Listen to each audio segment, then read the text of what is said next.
This is Tom Baggett with Spread Music Now on our Music and Powers channel. And today I am interviewing Jana Fisher.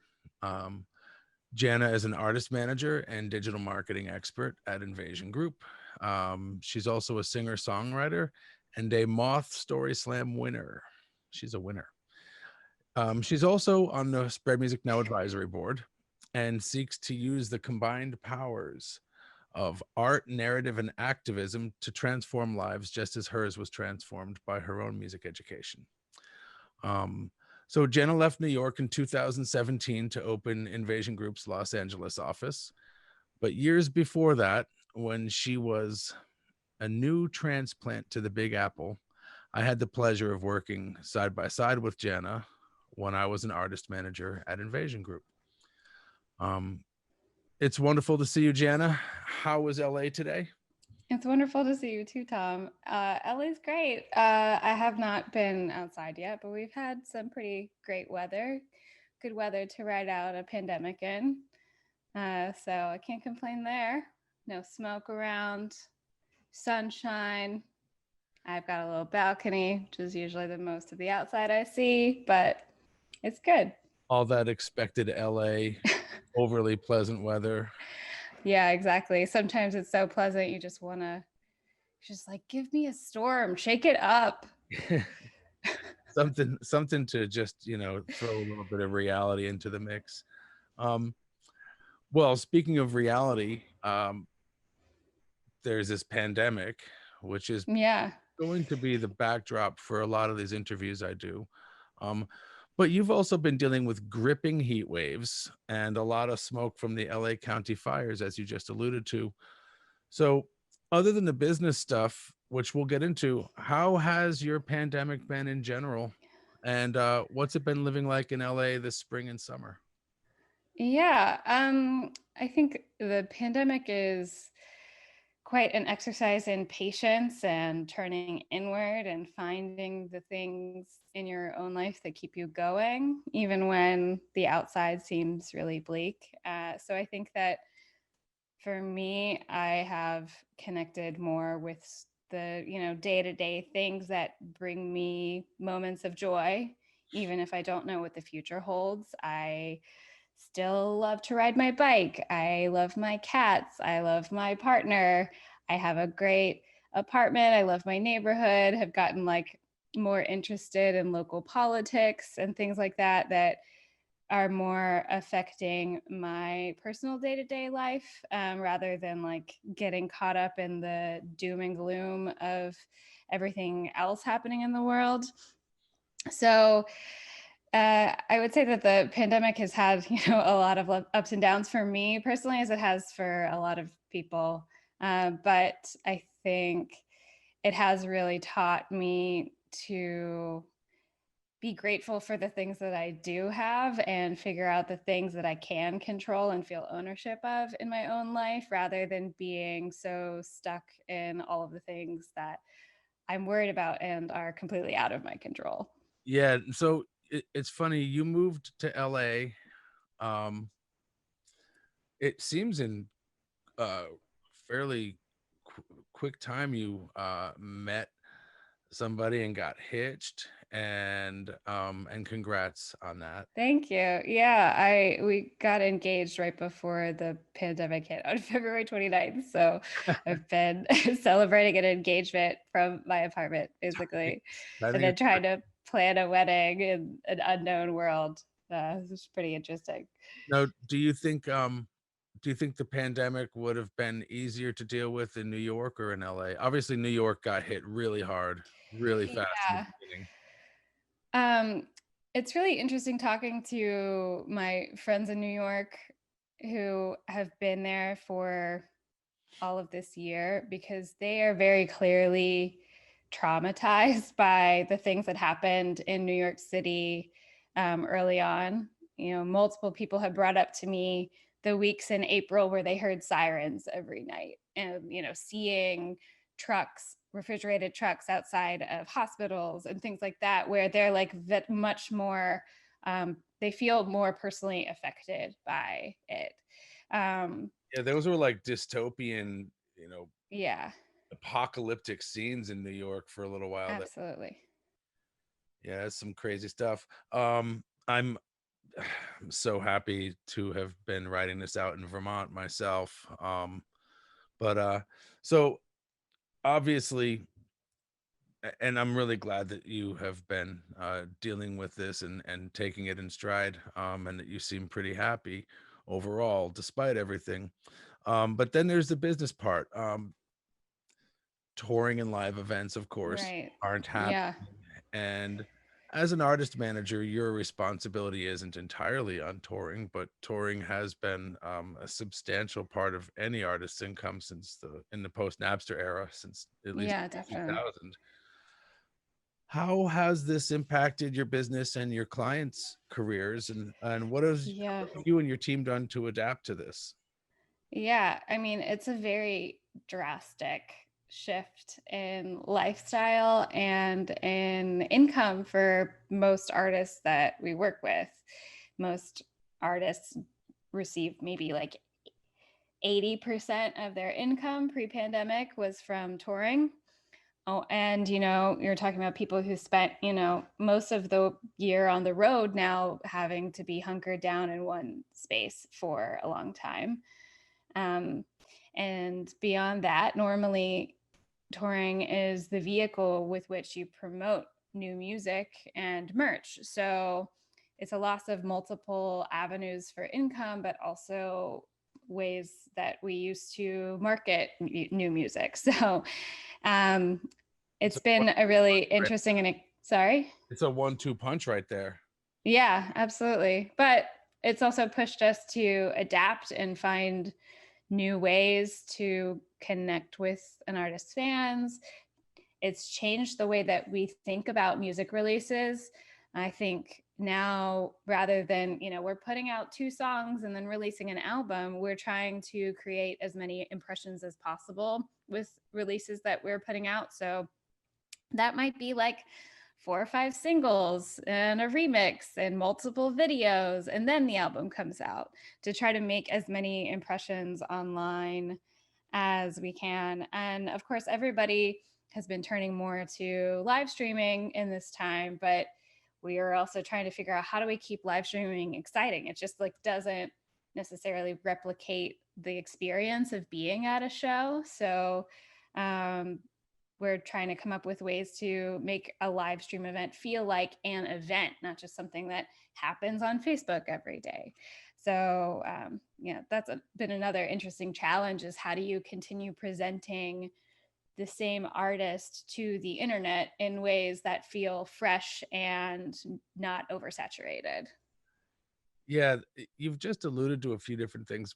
Many years ago, there was a mantra in the immediately after the traditional label business, let's just say, reorganize itself. Some would call it a collapse. Again, the post Napster era. But the mantra basically said management is the new label. And for a lot of good reasons, a lot of managers resisted that and said, wait a second, we're not set up to provide distribution and all these services that labels provided. And, we're still getting the same 15 or 20% and expected to do all this extra work. Um, that however that notion that management would pick up the slack certainly heralded changes in how management companies were structured. um, tell our viewers a little bit about Invasion and how it's structured to deal with the new music paradigm, if you will, that we have been working within for the last decade or two. Yeah. Well, Invasion is an interesting company with an interesting history. We've been around since 83. Obviously, I was not there at 83, but the company was around since 83 and has ridden out so many different changes in the industry that are sort of unfathomable if you think about how the industry used to work and label deals used to work. But I think over the years, we've brought in more and more aspects of the business in house so that we can control those operations and those revenue streams the best that we can for artists. Because if you're waiting around for a label to help you release something, you might be waiting a long time. And we want to have our clients be empowered to be able to put out music and to run their own merch operations and handle as much of their own business as they can. So, Invasion has a management wing. We also do a lot of marketing in house. As Tom mentioned at the top, I do digital marketing for Invasion Group, but we also have our own distribution and label services wing as well. So that means we distribute record labels like Righteous Babe Records, and we help clients self-release their albums, all while having the full service marketing and pitching to DSPs that they might have at a label. So we're able to empower our clients to handle all of those things themselves and not feel like they have to have that outside third party help to be able to control their own careers. Yeah, I've always really appreciated the vision that um, Peter Casperson and Steven Saporta had when they founded the company. As I mentioned earlier, and as you know, of course, I was an artist manager at Invasion for a number of years, and that model, it feels like Invasion was one of the very first early adopters, even pre-Napster, of this model. And there's been some great companies like 30 Tigers who have also come up in the last 15 or 20 years that have excelled at this. So it's really cool to see how this has well, adaptation never seems to stop, and there's when there's a will, there's a way, of course. um so was a career in music something that you always aspired to? I've been involved in music in some form or another for my entire life. I mean, I grew up singing in church from the time I was 4 years old. And as you mentioned up top, I spent some time as a singer songwriter myself. So I envisioned myself being in the music business in some way for my whole life. It's been always the thing that I've wanted to be involved in.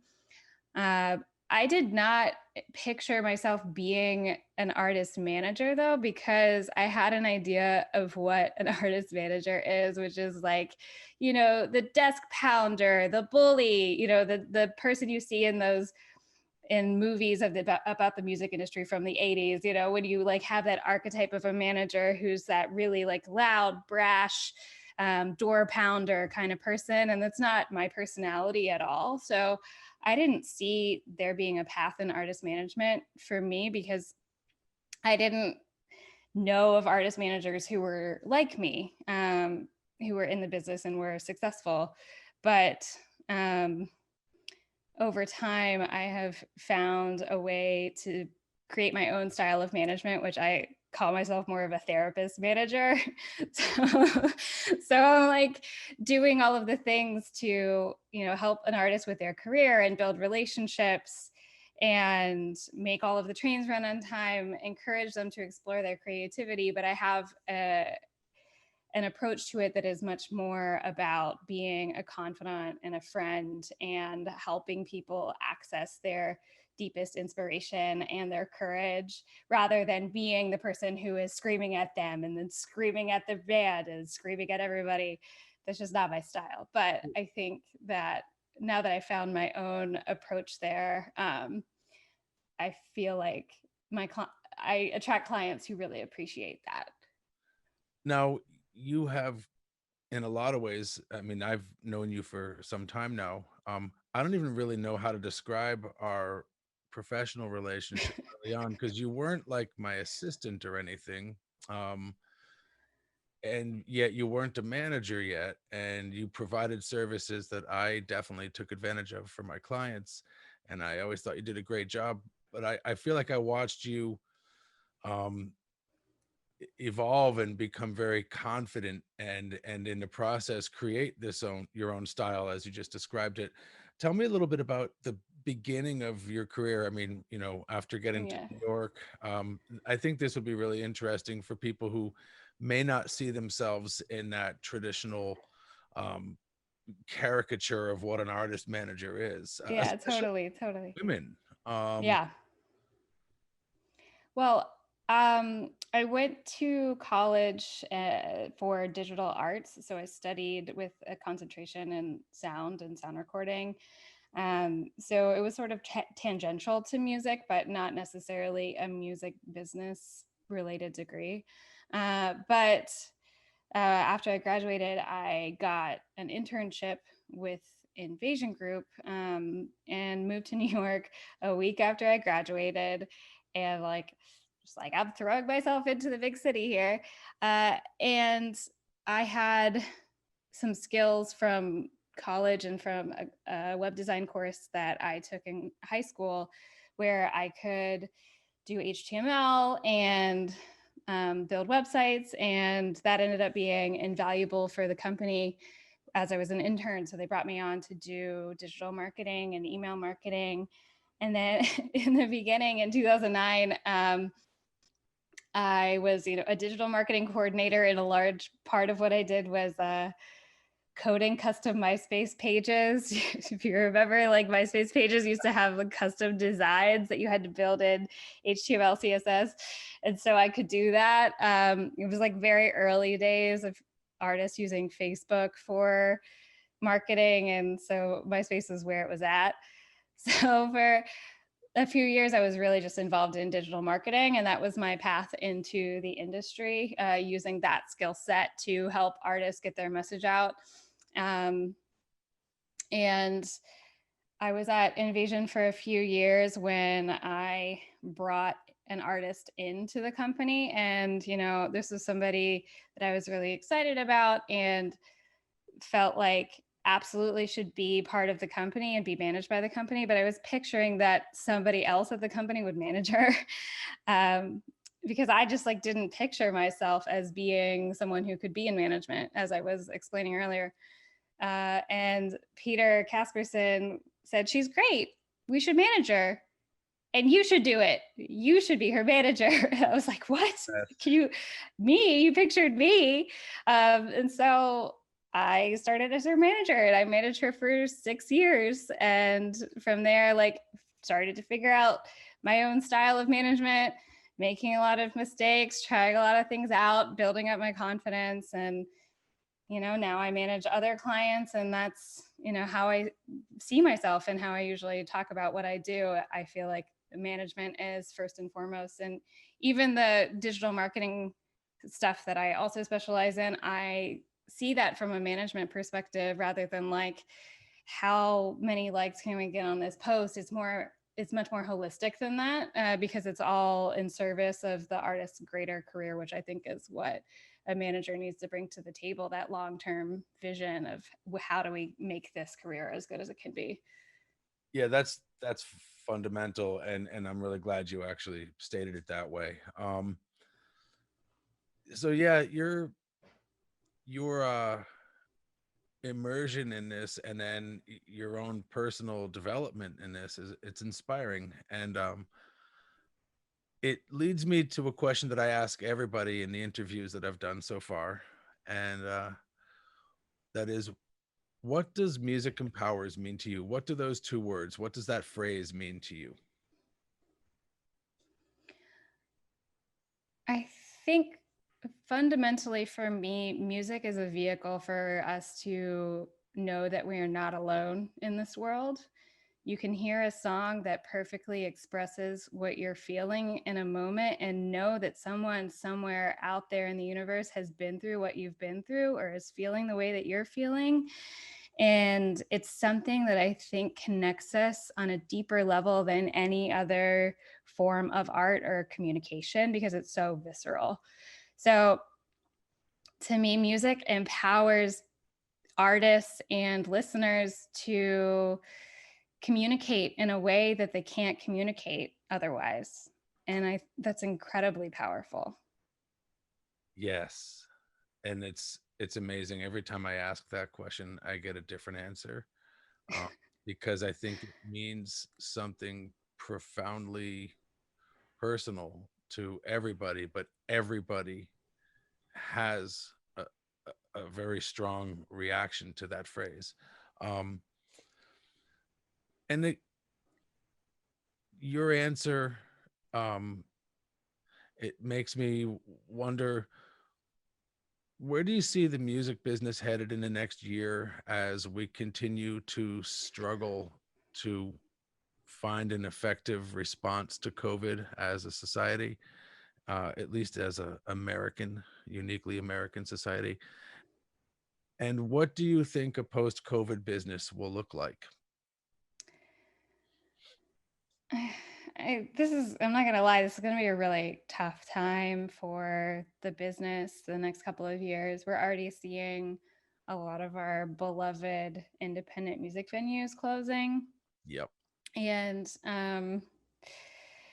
that's really hard because those places are such a great part of the music community. They're an incubator for developing artists. I think COVID is going to really put strain on the stratification of class within the music industry, that there's, blockbuster artists who can afford to ride this out. And then there's going to be young artists that don't get their careers off the ground because there's not an industry at that level to support them. But I think in the middle, where most of the time I live, there are so many opportunities to innovate, to do things in new ways, to build communities that are deeper. I think it's an important time for artists to really deeply connect with their fans. We're using Patreon a lot, where artists are developing those more one-to-one relationships with their fans, and that is going to be what sustains us for the next few years. But it's honestly, it's hard to know what the future holds because it seems like there's something new every day going on. I'd be curious what you think your predictions are for the future of the business. Well, I mean, as you mentioned, we're looking at upwards to maybe even 75% of the development rooms. I spent 25 years working with these buyers and these promoters in these development rooms, and discovering and developing up and coming talent. And yeah, I share your concern. Those rooms, they aren't just venues. They're not just four walls. Um they're places where people fulfill their own dreams and goals, or actually change their mind, about that, at least on the artist standpoint. From the artist standpoint, that's where you get your start. That's where you develop an audience. And then there's the people who work at the clubs. There's the production staff, there's the ticket takers, there's the bartenders. All these people, um they've lost their livelihoods. They've had to readjust. It's been a real mental health issue for a lot of people, not to mention just the obvious financial issue.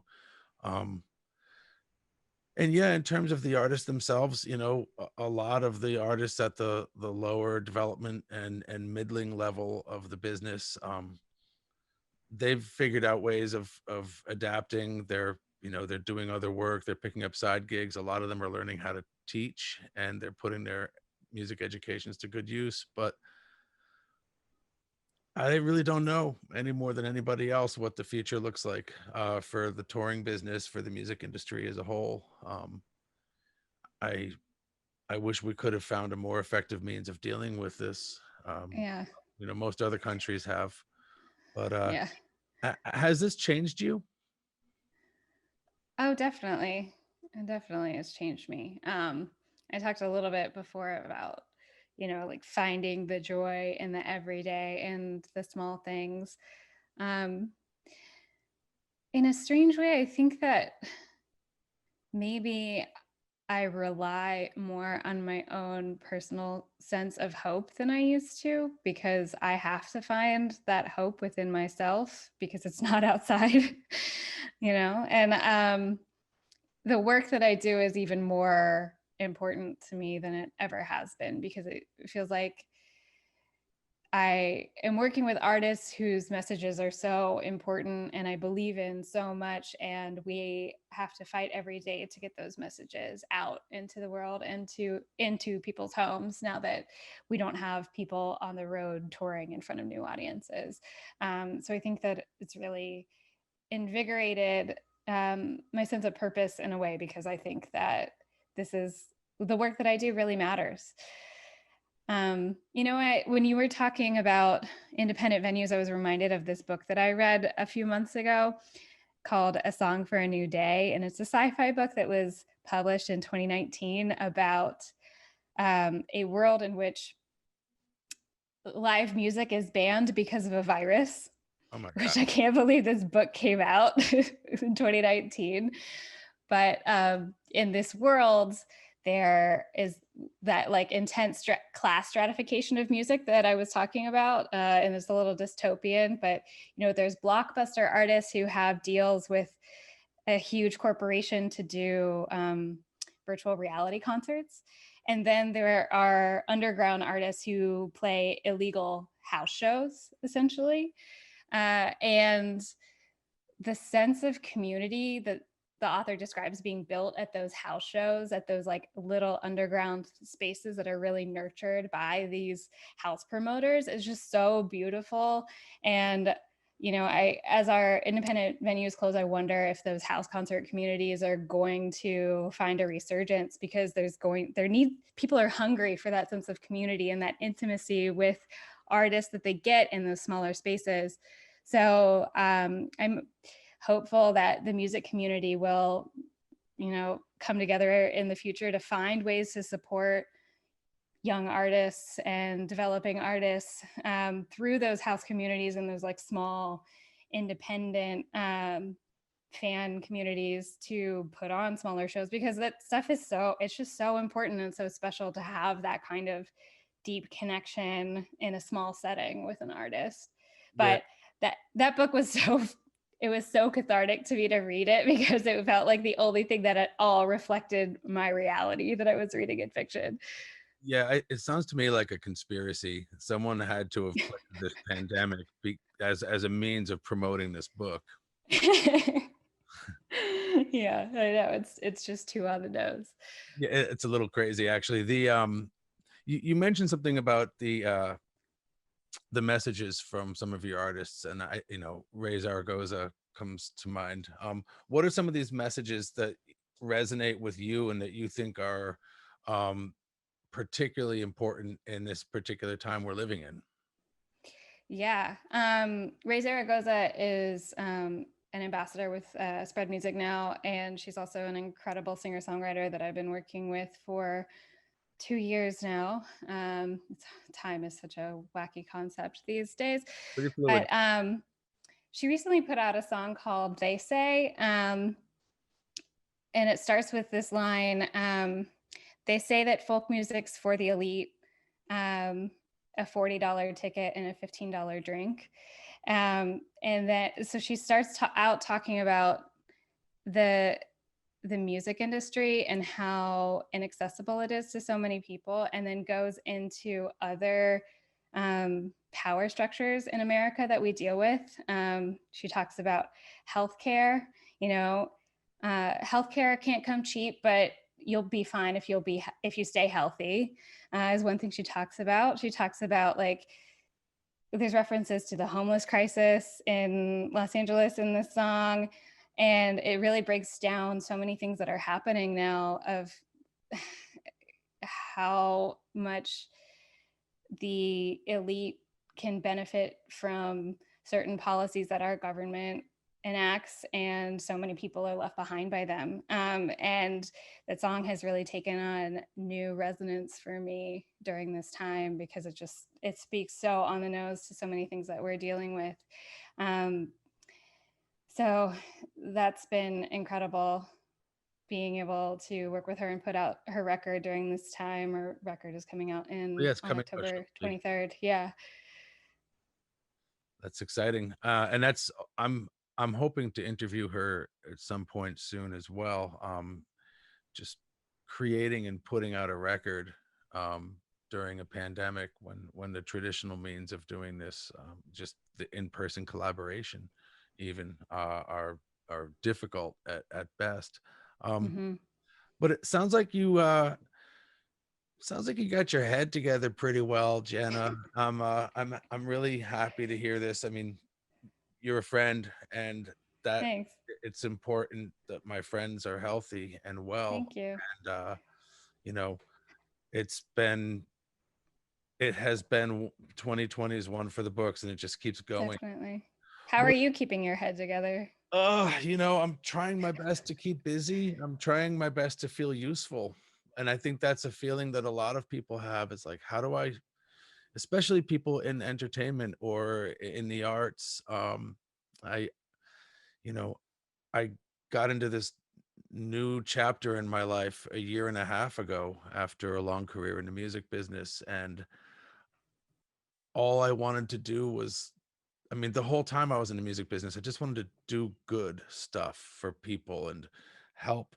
And this seemed like an amazing opportunity to help and to work next to. It's not like I actually left the music business. I just sort of went to a weird dark corner of the room and left the table.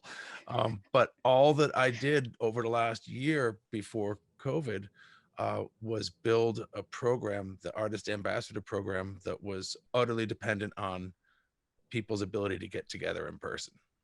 Um, and that was to be our means of generating revenues. We had a tour um, with one of our major artist ambassadors, Ana DeFranco, that was about to happen. It was to Yep. benefit us and Roots of Music, an organization, an amazing organization that she's on the board for. And everything went up in smoke in a week. Um, Yeah. and I think, for me,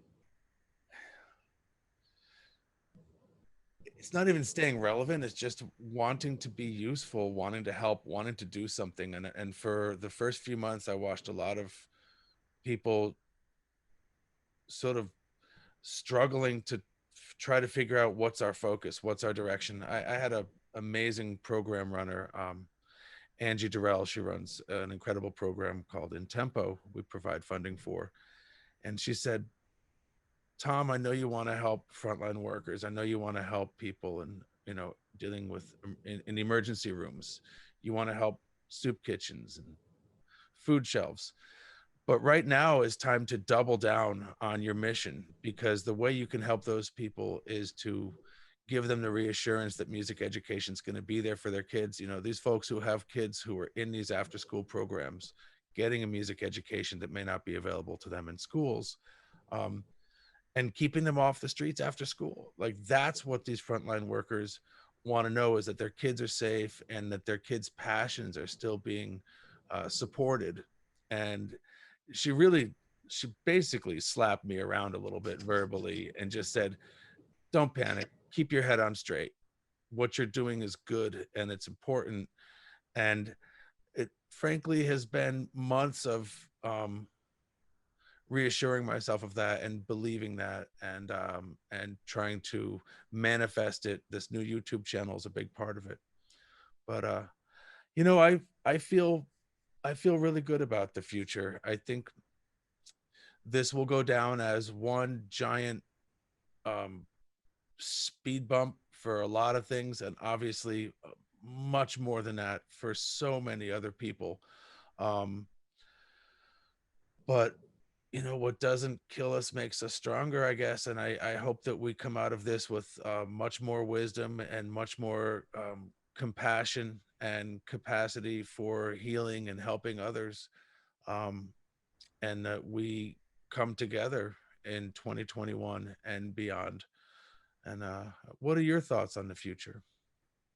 In the future, I mean, I think the immediate is going to continue to be difficult, but I think ultimately that all of the crises we've lived through this year have reinforced what is truly important about community, about music, about being alive, about, loving each other. And I think you're right that music education is going to continue to be a huge important thing for people because it's part of what makes life meaningful for so many people. And I think that that's become even more important. I hope that this time leaves us all like a little gentler and a little focused, more focused on the things that give us meaning and purpose in this life. Yeah. Here's to 2021. Yes, absolutely. Here's to getting through the next couple of months with our sanity intact. Jana, For it's sure. been really wonderful to speak with you and Likewise. see you. I mean, we've actually spoken on the phone a bunch, but it's great to see you. Yeah, it's great to see your face, see Yes. your setup here. It's nice. Hey, it's my new Joe Rogan setup. So all right. Thank you so much for being a part of this. And Thanks for having me, Tom. oh yeah, and I look forward to getting this clip edited up and put online and music and power. Woohoo! Woohoo! All right. I will talk to you real soon, my friend. All right. Bye bye. Bye-bye.